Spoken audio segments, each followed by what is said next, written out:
पिछले 2 दिनों से हम लोग कार्य बहिष्कार के 2 घंटे के 10 से 12 अस्पताल प्रशासन को अभी तक भी जो नहीं रहे कि उनके ऊपर के अभी छोटे जो कर्मचारी है 5 से 7 हज़ार रुपये जिनको वेतन भुगतान होता है, वो वेतन भुगतान उनका इतना डिले क्यों हो रहा है। निविदा की शर्तों में जब लिखा हुआ है कि 7 तारीख को वेतन भुगतान होना है, लेकिन आज 10 तारीख हो गई। उसके बावजूद भी इन लोगों ने पार्शलिटी कर 5 से 10 50 आदमी 100 आदमियों को इनको वेतन भुगतान कर दिया है। टोटल हम लोग 650 एम्प्लॉई हैं मैन पावर में, जिसमें pharmacist, nursing staff, lab technician, radiographers, restaurant counter, cash counter, RGHS counter, ऐसे अन्य को विभाग है जहाँ पर हमारे क्या बोलते हैं कर्मचारी कार्यरत है। लेकिन उनमें से सभी में से 100 कर्मचारियों का अभी तक वेतन भुगतान हुआ है। 350 से 400 कर्मचारी ऐसे हैं जिनको अभी तक भी वेतन भुगतान नहीं हुआ। सर मिला आज अधीक्षक साहब से वार्ता हुई। साहब का मानना है कि ये कर्मचारी तो काम ही नहीं करते। तो इस प्रकार से जो है हमारा मनोबल गिरा रहे हैं। हमें लगता है कि 2 घंटे कार्य बहिष्कार करने से इनकी कुत्ते ही पूछे सीधी नहीं होने वाली। हमें लगता है कहीं ना कहीं अनिश्चितकालीन हड़ताल करनी चाहिए। हो सकता है कि हम लोग आज अगर वेतन भुगतान नहीं होता है तो हम पदाधिकारियों से बातचीत करके और आने वाले समय में इस कार्य बहिष्कार का समय बढ़ाकर 3 घंटे 4 घंटे या अनिश्चितकालीन पर पहुंचाएं। तो नुकसान होते हैं मरीज के। हमारा सॉफ्ट कॉर्नर हमेशा मरीज की तरफ रहा है, लेकिन क्यों प्रशासन और ठेकेदार का क्यों नहीं है मरीज की तरफ सॉफ्ट कॉर्नर। ठेकेदार क्या कहना? ठेकेदार का कहना नहीं, ताला लगा हुआ है ठेकेदार के रूम पर। आज तक ठेकेदार अभी पिछले 2 दिन से स्ट्राइक चल रही है, ठेकेदार अभी तक आया नहीं, उसने कोई वार्ता नहीं की, सफल वार्ता नहीं हुई है। न अधीक्षक साहब सुनने को तैयार है, न प्रिंसिपल और न ही जिला कलेक्टर साहब। तो आज क्या बोला? आज पेमेंट डलेगी? आज कोई वार्ता नहीं हुई है। अधीक्षक साहब तो आते ही नहीं है स्ट्राइक के दौरान में। आज भी नहीं आए। 11:30-12 बजे अगर आए हो अभी तो आए हो, वरना सुबह के टाइम तो अधीक्षक साहब आते ही नहीं हड़ताल की वजह से। आपका नाम? अध्यक्ष दिलीप सिंह और निविदा कर्मचारी। क्या कार्य बहिष्कार है, पेमेंट नहीं डली, उनका क्या कारण है?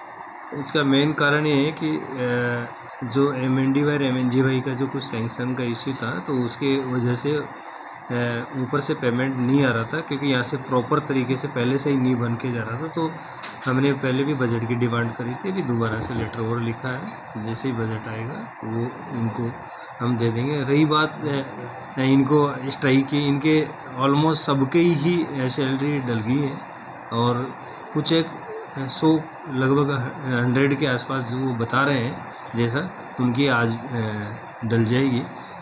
दूसरा ये है कि जो जिनकी नहीं डली उनका एक बार हमें शॉर्ट लिस्ट करके नाम दे दो, बाकी लोग काम करो। लेकिन ये पहले दिन से ही इस तरह से करें, क्योंकि पहले दिन ही इनकी डल गई थी सैलरी, कुछ एक ही रह रही थी। तो इनको समझाया था कि हम जल्दी इसका शीघ्र समाधान निकालेंगे, कि आप अपने कार्यस्थल पर काम करें कि मरीजों को नुकसान नहीं हो और उनको उचित इलाज मिल सके, क्योंकि ये एक सेंसिटिव जगह है। तो हम भी चाहते हैं कि किसी को कोई असुविधा नहीं हो। फिर भी आज मौसौली सभी की डल जाएगी। और कुछ इश्यू था उसमें कि सैलरी क्यों किस वजह से नहीं हो रही, क्योंकि बजट को लेकर के तो प्रिंसिपल साहब से भी बात करी, उन्होंने भी आगे ही बात करी है। तो हम उसका जैसे शीघ्र ही बना के दे रहे थे। पहले कंटिन्यू हम इनकी टाइम नहीं डाल रहे हैं सैलरी। इनको समझा भी दिया था इस बार की 1-2 दिन थोड़ा डिले हो सकते हैं, क्योंकि हम इसको एक प्रॉपर शेप में लाना चाह रहे हैं।